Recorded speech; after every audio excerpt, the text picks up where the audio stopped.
উর্মি বিশ্বাস।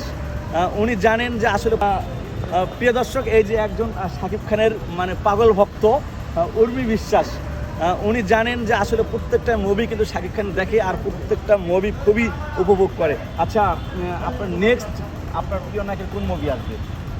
বরবাদ আসতেছে, তখন তো মনে হয় বরবাদ হয়ে যাবো ভাইয়া। এখনই মাথাটা আওলা ঝাওলা লাগতেছে। শাকিব খানের যে লুক দেখলাম ভাইয়া, ও মাই গড, মানে কি যে ঝড় নিয়ে আসবে। আমার মনে হয় তুফান দরদ সব কিছু ছাড়িয়ে একদম টর্নেডো সাইক্লোন তাও ছাড়িয়ে ওভার হয়ে যাবে সামনে যে বরবাদটা আসতেছে। শাকিব খানের লুক আর ছবিতে অভিনয় তো সেটা সবার দেখার অপেক্ষায় আছে। ওদের আগ্রহে যে অবধি বরবাদ না আসবে সে অবধি তো এখন আচ্ছা, আপনার শাকিব খানের অনেক ভক্ত আছে যে বলতেছে দরদ 2 দেখতে চায়।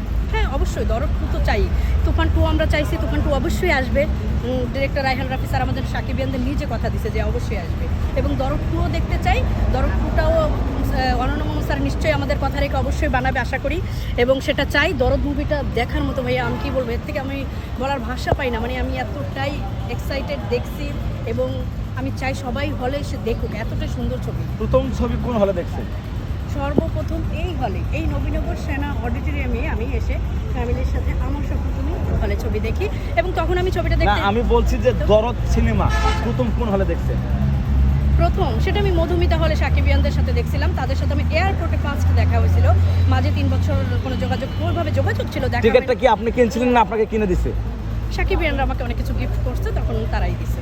আচ্ছা, আমি দেখলাম যে আপনার প্রিয় নায়কের হয়ে আপনি অনেক প্রচারণা চালাইছেন, নাচানাচি করছেন।